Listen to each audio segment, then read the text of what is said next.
we're going to look at rail bearing.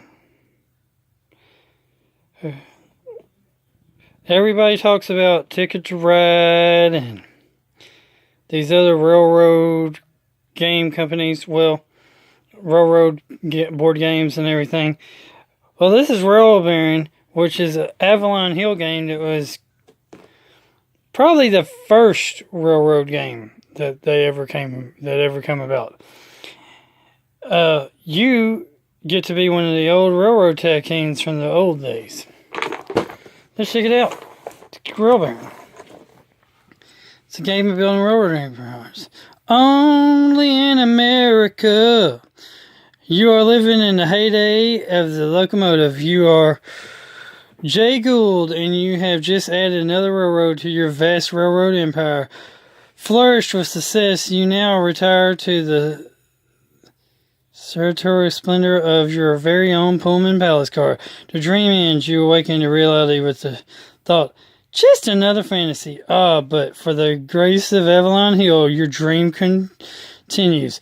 Here in Rail Baron, you become a latter-day Gould, or a Cornelius Vanderbilt, or any of those menacingly infamous moguls whose wizardly and acumen established the criteria for whom business success was to be judged in decades to come. Rail Baron is played on a large board of the United States Railroad Network. In fact, it comes in 3 separate boards, laid end to end. It spells out America and portrays the 28 major rail lines and major cities that connected during the Horatian days of railroading. So, let's check it out. Railroads. You got money, which the object of the game is to start with a low amount of money, and you're supposed to make like 500,000 or a million or something like that.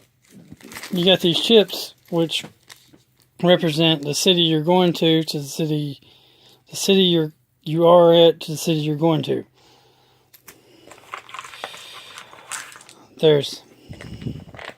These are the pawns, which represent your train. This is your dice, which they help you move, but they also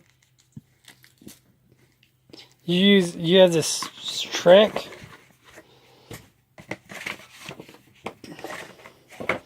You have this track here, which, see, you, depending on what number you roll, from 2 to 12, tells you, and whether this dice is odd or even, tells you, so you roll it twice first, and that tells you your home city, which is where you have to get back to win the game, and it also tells you your starting. Then it has this long payoff chart, so every time you go from one city to another city, you check the cities top to the city bottom, and the longer you travel, the more money you have to pay. Now, if you are on someone else's railroad, you have to pay them, I think, like $100 or something like that every turn. Now, if someone doesn't own the railroad, you got to pay the bank. And I think you pay the bank, well, can't be $100 because the lowest bill is $500. So I think it's $500 you pay the bank. And if someone owns it, I think you got to pay them $1,000 per turn that you're on their railroad if you use their railroad. You see, there's there's the map of America. It's divided in regions. You got northwest, southwest, the plains, south central, north central, southeast, and northeast. And you got different railroads you can buy. And the board also gives you the prices on each railroad is also on the board. Each time you finish a trip, you could buy a railroad. You got the Great Northern Railroad, Northern Pacific, Frisco, Western Pacific, Union Pacific, Rock Island, Mainline Rio Grande Railroad, Southern Pacific, GM&O, NW, the Merauke Road, and each one also shows you which railroad that is. So you can Texas Pacific, L&N, Northwestern, Santa Fe, Missouri Pacific Lines, Illinois Central, Avalon Road, connecting north to south, Seaborn Road,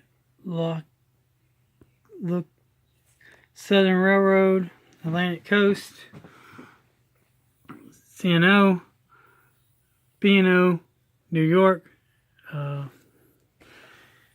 Boston and Maine, and New York Central. So you start off with a regular train, and you can upgrade your trains.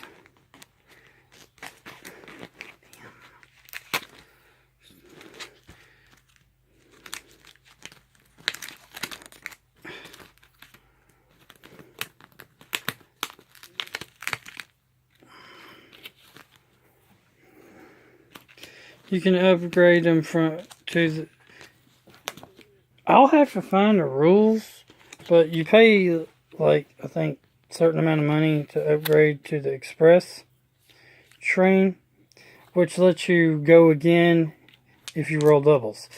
Then you could also pay even more money to upgrade your train to Super Chief, which makes it go real fast, because every turn it's like getting 2 turns. And then, of course, like I said, you each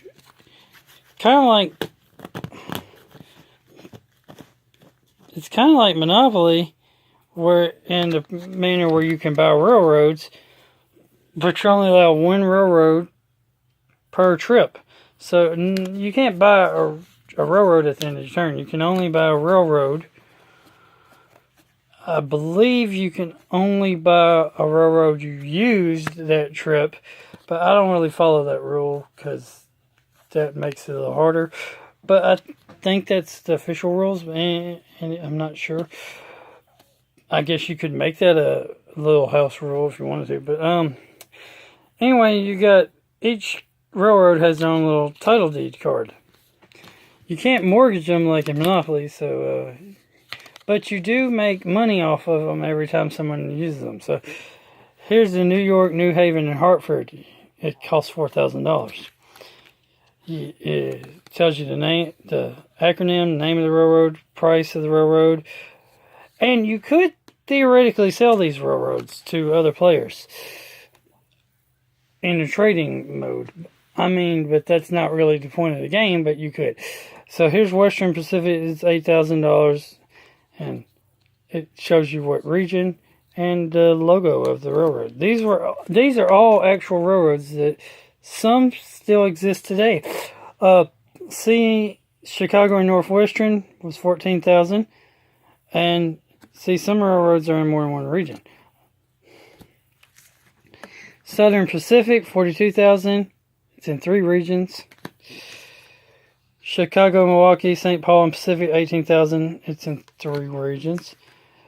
Denver and Rio Grande Western, it's $6,000. St. Louis and San Francisco, $19,000. The Atchison, Topeka, and Santa Fe, $40,000. Pennsylvania. Hey, isn't there a Pennsylvania Railroad in Monopoly? Here's the real one. Great Northern. So you collect money, Illinois Central, Baltimore and Ohio, Seaboard Airline, Texas and Pacific, Northern Pacific, Chicago, Burlington and Quincy, Louisville and Nashville, Missouri Pacific, Atlantic Coast Line, New York Central, Gulf Mobile and Ohio, Norfolk and Western, Chicago, Rock Island, and Pacific, Union Pacific, Southern, Chesapeake and Ohio, Boston and Maine, Richmond, Fredericksburg, and Potomac. So basically, you start in your hometown. Well, let's see. That would be mine, because that's where I live. And you go around using different railroads, paying the bank or paying other players money to use the railroads. You go from one destination to another destination. You make money for when you throw the dice to see how many spaces you go, and you go around until you make a certain amount of money. Each time you go on a destination, you buy a railroad. The reason for that is so that you can make money off of other players, but also so that you won't have to pay money to use that railroad. Because if you own the railroad, you don't have to pay any money to use the railroad. So it's basically a simple game. I mean, the concept is simple. You just buy railroads, you use railroads to go on destinations, you buy railroads so that you can make money off other players and ride the rails for free until you collect, say, until you like have like $1 million or something worth of assets. Once you have the amount of money, you then go back to your hometown. Wherever you are, you declare, hey, I have the amount of money to do it. And then you go to your hometown and you declare yourself the winner. Now, the game in itself, the concept is fairly simple. I mean, I pretty much, you don't even have to read the rules because I pretty much just told you basically what you have to do. While it is simple, and it's mostly throw and move, pay someone, pay the bank, don't pay anybody because you're on that railroad, finish a destination by a railroad, complete a trip by a railroad, make sure, collect money from other players when it's their turn to do it. Now, this game, I would say this game could be played solo. I mean, you could literally play it one person, starting off as a little guy, doing destinations by yourself, paying the bank, etc., and then buying each one of these until you owned everything, and then you could declare yourself a winner. That would be a little solo variant you could do. Now, like I said, while it is an easy, simple concept, it's a long game. A extremely long game. It goes on and on and on because you've got to collect so much money, but you don't really make a whole lot of money. I mean, the longest possible destination, I think, is Albany to, well, I don't know, but you notice on here that, like, on this chart here, that, like, it looks like the highest paying thing is 31.5, which is $31,500. Well, you're going to spend some money to, I mean, these trips will make you anywhere from, that's the highest paying. The lowest paying, I think, is like $500 or something. No, it's like $1,000. Okay, so the lowest paying trip will make you $1,000, while the highest paying trip will make you like $30-something thousand. So it's going to take a while, a lot of trips to make to bank. It's going to really take a lot of trips to bank. So that's why you invest in a railroad. Because, well, while even the cheap railroads,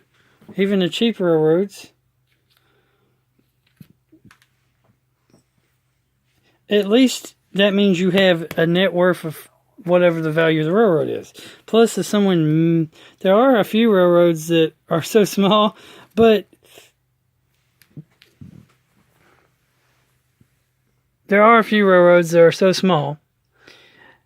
but the cool thing about them is that you have to use them to get to certain places.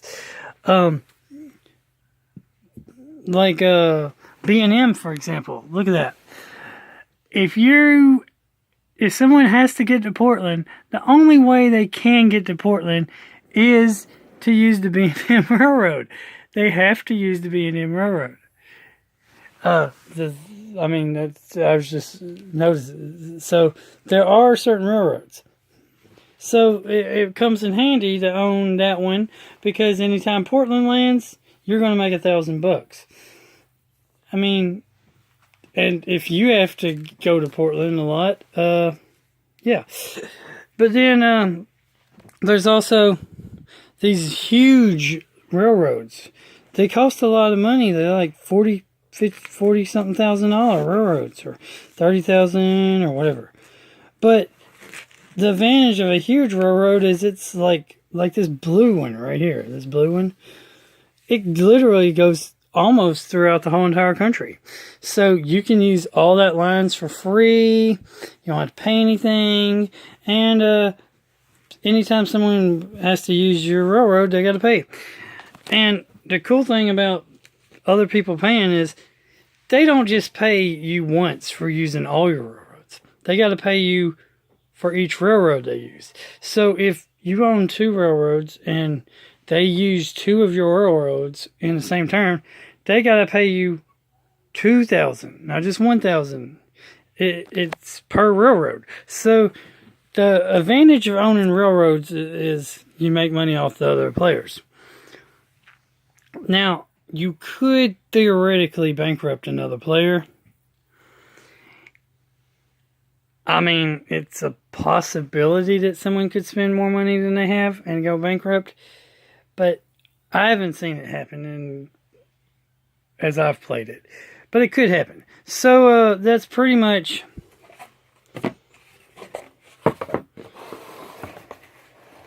Rail Baron Railroad Tycoon game. It's easy game. I mean, easy concept, easy to play game, easy to understand, but it's a lot of rolling, throwing dice, rolling, and watching your opponents and making sure that they pay you or paying them. And I mean, it's simple. I kind of like it. I think it's kind of fun, but I'm impartial a little bit to games that go on and on and on. So I kind of like long running games, but this game will easily take like 4 hours. Easy.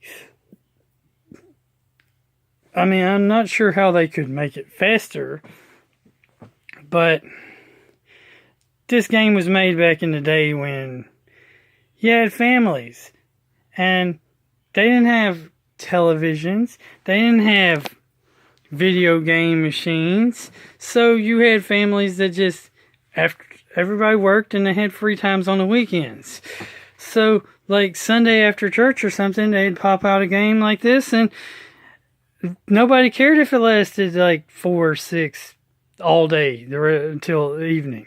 Nobody cared because they didn't have nothing else to do. So leisure games were the thing of Avalon Hill. So this is Jeff's Board Game Reviews. Like, comment, and subscribe if you'd like to see more old vintage games or regular new games. Comment something you'd like to see down below. God is good all the time, and Jesus loves you, and everybody have a great day.